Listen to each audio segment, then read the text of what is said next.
Assalamualaikum warahmatullahi wabarakatuh. Salam Pramuka. Hello, good morning. My name is Febi Nuraini.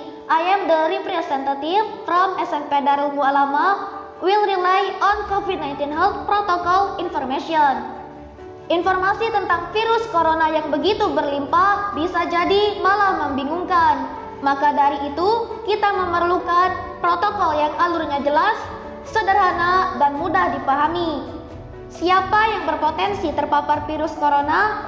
Orang yang memiliki riwayat perjalanan 14 hari yang lalu ke negara dengan transmisi lokal COVID-19 atau merasa pernah kontak dengan pasien terkonfirmasi positif COVID-19. Apa yang perlu dilakukan bila memenuhi dua kondisi tersebut?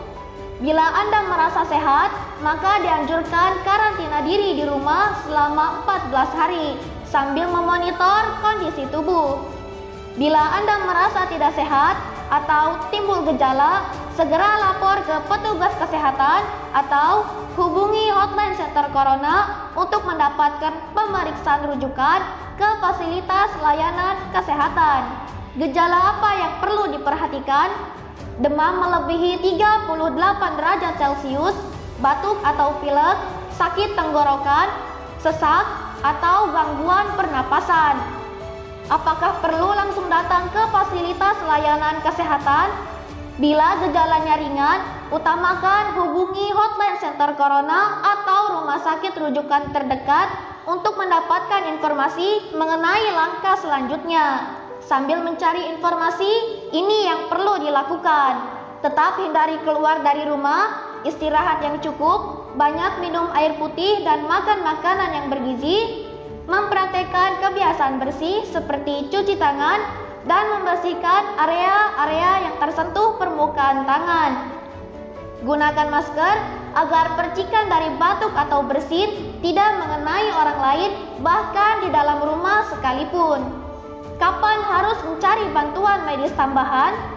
Bila gejala yang dirasakan cukup parah, misalnya sesak napas berat, atau Anda dalam klasifikasi kelompok rentan karena berusia lebih dari 60 tahun, memiliki riwayat penyakit kronis seperti diabetes, hipertensi, gangguan imun, ada riwayat sakit pernapasan, dan lainnya.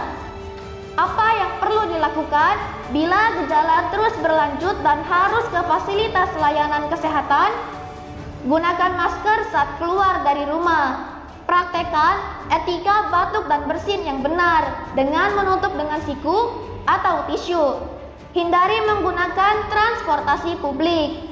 Bagaimana tahapan screening pasien di fasilitas layanan kesehatan? Sebelum memberikan perawatan, tenaga kesehatan di fasilitas layanan kesehatan akan melakukan screening. Jika tidak memenuhi kriteria pasien dalam pengawasan atau PDP COVID-19, maka akan dirawat inap atau rawat jalan tergantung diagnosa dan keputusan dokter. Jika memenuhi kriteria pasien dalam pengawasan, maka akan dirujuk ke salah satu rumah sakit rujukan dengan didampingi oleh tenaga kesehatan yang menggunakan alat pelindung diri atau APD. Di rumah sakit rujukan, spesimen pasien diambil untuk pemeriksaan lab dan pasien ditempatkan di ruang isolasi. Spesimen dikirim ke Badan Penelitian dan Pengembangan Kesehatan atau Balitbangkes di Jakarta.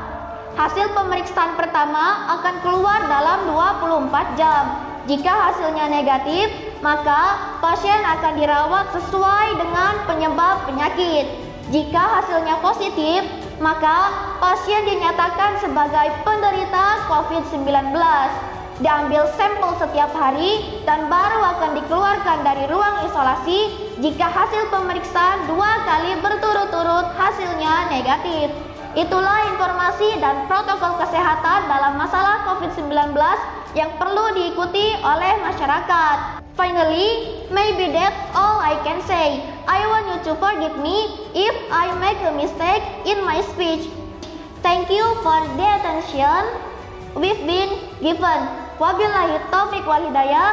Wassalamualaikum warahmatullahi wabarakatuh. Salam Pramuka.